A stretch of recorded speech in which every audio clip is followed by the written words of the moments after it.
अमरावती जिल्ह्यातील अंजनगाव सुरजी तहसील कार्यालयात 2024 मध्ये 1484 अर्ज आले। त्या अर्जांपैकी एकही अर्ज फेटाळण्यात आले नाहीत। मोठ्या प्रमाणात अपात्र बांगलादेशी लोकांना भ्रष्टरित्या बेकायदेशीर पद्धतीने जन्म प्रमाणपत्र देण्यात आले असा आरोप सोमय्या यांनी केला असून त्या संदर्भात पुराव्यांसह तक्रार करण्यासाठी किरीट सोमय्या स्वतः अंजनगाव सुरजी पोलीस स्टेशनमध्ये आज 6 फेब्रुवारी रोजी सकाळी 10 वाजतापासून दाखल झाले होते। उपविभागीय पोलीस अधिकारी व ठाणेदार यांच्या दालनात किरीट सोमय्या यांची तब्बल 1 तास चर्चा केली। यामध्ये सोमय्या यांनी पोलिसांना 100 पुरावे सादर प्रकरणात कारवाई करण्याची मागणी केली। या प्रकरणात मी पोलिसांना 100 पुरावे दिले आणि तक्रार दिली। निश्चितच यात गुन्हा दाखल होणार। काही जणांनी तर 1940 मधले टीसी दिली आहे। मी 100 पुरावे दिले तर 100 जणांवर गुन्हे दाखल करावे अशी मागणी सोमय्या यांनी पोलिसांकडे केली होती। तर या प्रकरणात अंजनगाव तहसील कार्यालयातील काही लोक यात सहभागी आहेत असा गंभीर आरोप सोमय्या यांनी केलेला आहे।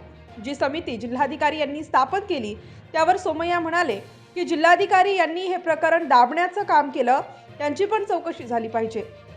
जर सोमय्या 100 पुरावे देऊ शकतो तर जिल्हाधिकारी काय करत आहेत असा निशाणा सोमय्या यांनी जिल्हाधिकाऱ्यांवर लावलेला आहे।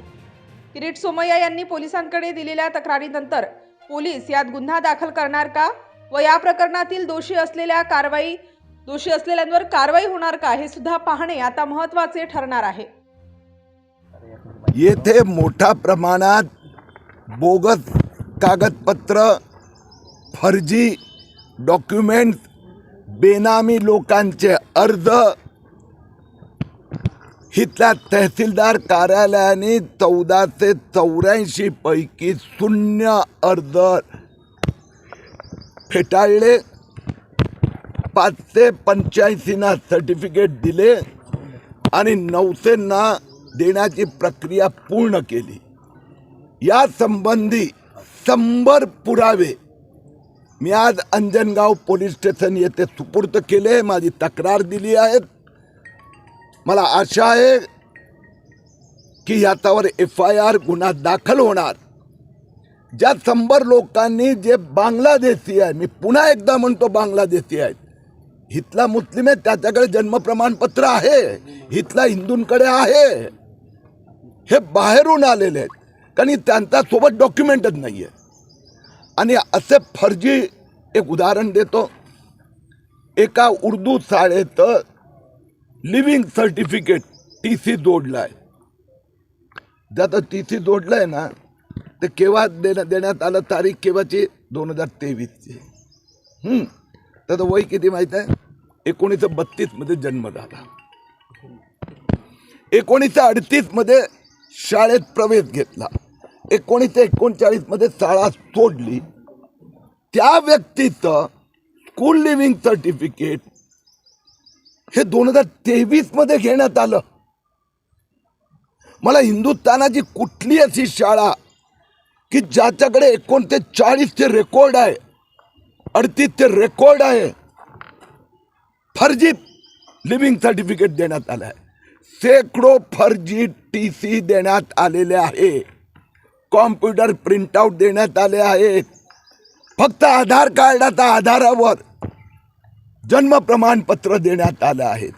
आणि म्हणून माझी मागणी आहे, या 100 जे पुरावे दिले आहेत त्या 100 लोकांवर ताबडतोब FIR दर्ज करावा। आणि यात तहसीलदार कार्यालयातले काही लोक इन्वॉल्व आहेत, काही एजंट इन्वॉल्व आहेत आणि काही वकील पण इन्वॉल्व आहेत।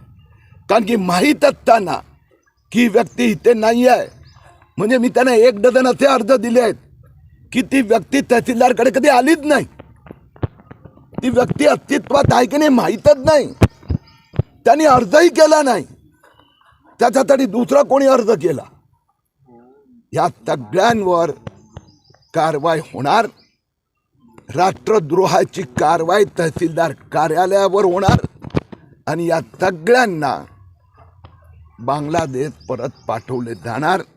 हे 100 पुरावे मी दिले आहेत, पण सगळे 1484 अर्ज तपासावे अशी माझी मागणी आहे। मी मुख्यमंत्र्यांशी काल बोललो आणि मी म्हणालो की या कलेक्टरची पण चौकशी झाली पाहिजे. कलेक्टरनी हे प्रकरण दाबण्याचा प्रयत्न केला. जो किरीट सोमय्या शंभर प्रकरण देऊ शकतो तर कलेक्टर काय करत होते? आणि ही तहसीलदारला जबाबदारी कलेक्टरनी दिलेली आहे. आणि असा प्रकार जो एकदम खुल्लेआम देशद्रोह, तर कलेक्टर भले गोड बोलत असणार पण त्याला पण दाब द्यावं लागणार. त्याला कमिटीने काय केलं आतापर्यंत? काही केलेलं नाहीये. समितीचे अध्यक्ष साहेब जे कोणी असेल त्यांनी दाब द्यावा लागणार. सर प्रकरण अचल महाराष्ट्रात वास्तविकरित्या हे अधिकार तहसीलदारला नोव्हेंबर 2023 मध्ये देण्यात आले.